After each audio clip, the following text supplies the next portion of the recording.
Hi everybody, this is Mr Duncan in England. How are you today? Are you okay? I hope so. Are you happy? I hope so.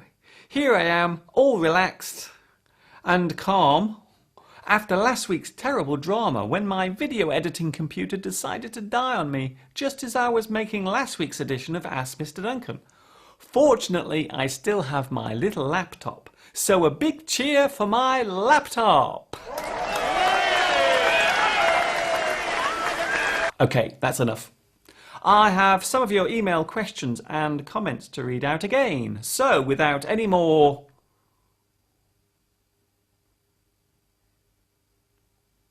waiting for that, let's have our first question for today. Is it better to learn English through watching movies with or without subtitles?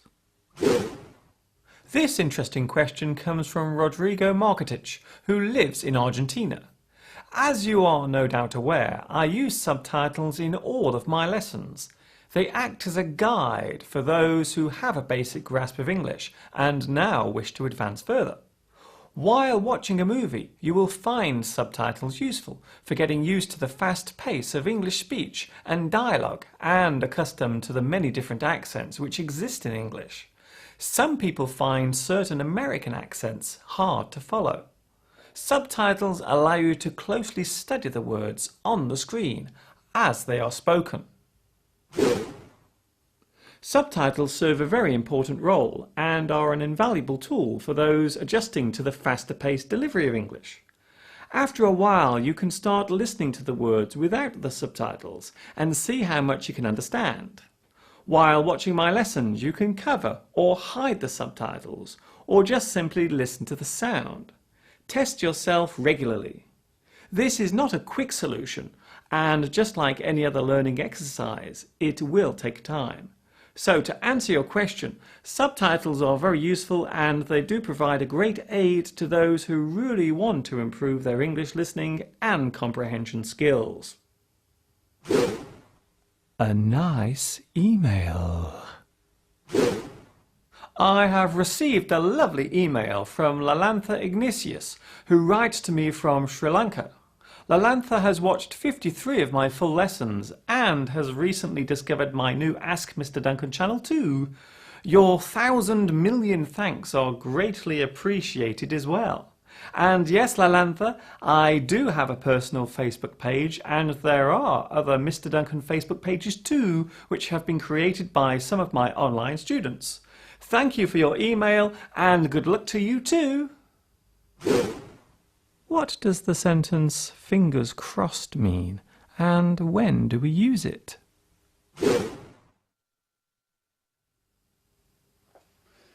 This question was sent in by Alani, who follows my lessons in Kurdistan. The expression "keep your fingers crossed" refers to the wish for good luck. It is both an expression and an action.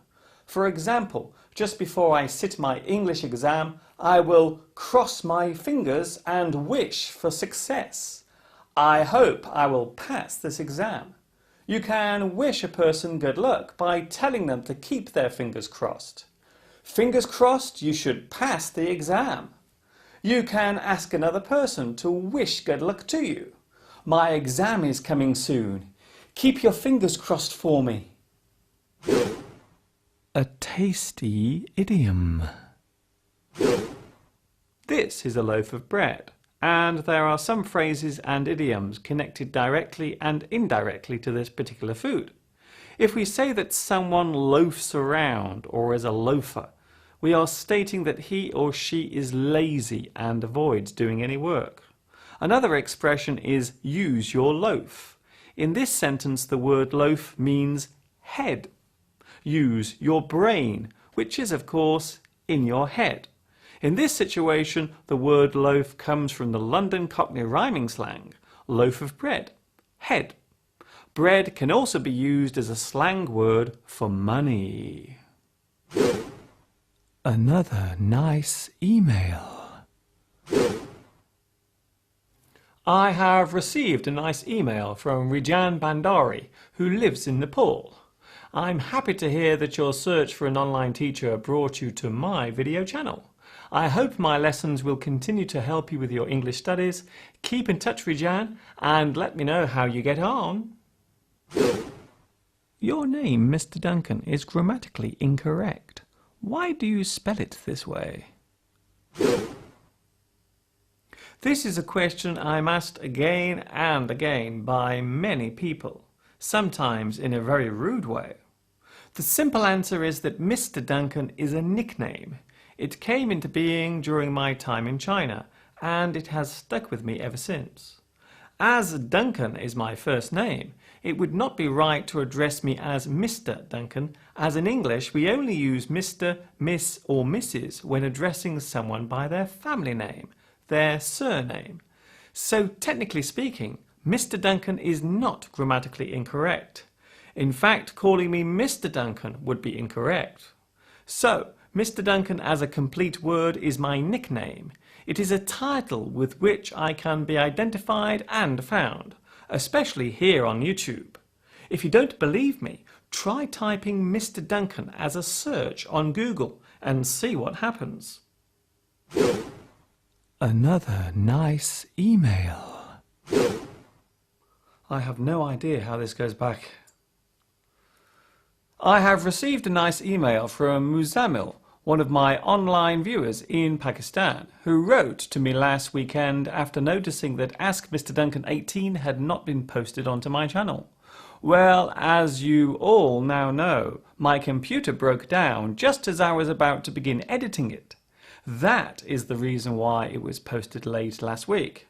Thank you, Muzammil, for your concern, and a big hello to you. What are the differences between look, see and watch? This question was sent in by Augusto Barral, who works as a teacher in Brazil. It is probably easier to look at the similarities first. All these words relate to your eyes being on something. You are looking at something. You are seeing something. You are watching something. You look at it. You see it. You watch it. In this context, they are similar. However, if your eyes are fixed on an event involving actions or an object that is moving, then we normally use watch or see. I'm watching the football match. I went to see a football match.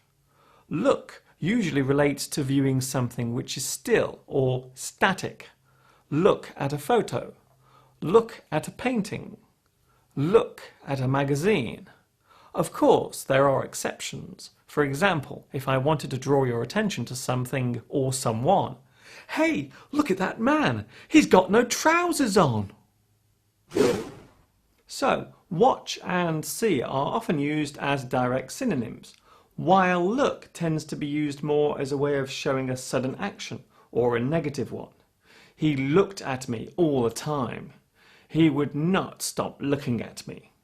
We can also use the word stare in this way. What are you looking at? What are you staring at? We also use watch in sentences such as watch the television or watch TV. If we are talking about something that was shown on the television, then we often use see. Did you see the football match on television last night?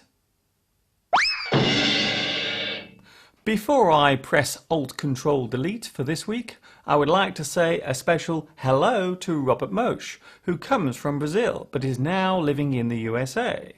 Hello to Halam Mayat Hetwe, who lives in Myanmar and asks about the best way to learn written English. Well, there is no simple way, but there are many useful ways to gain written English skills.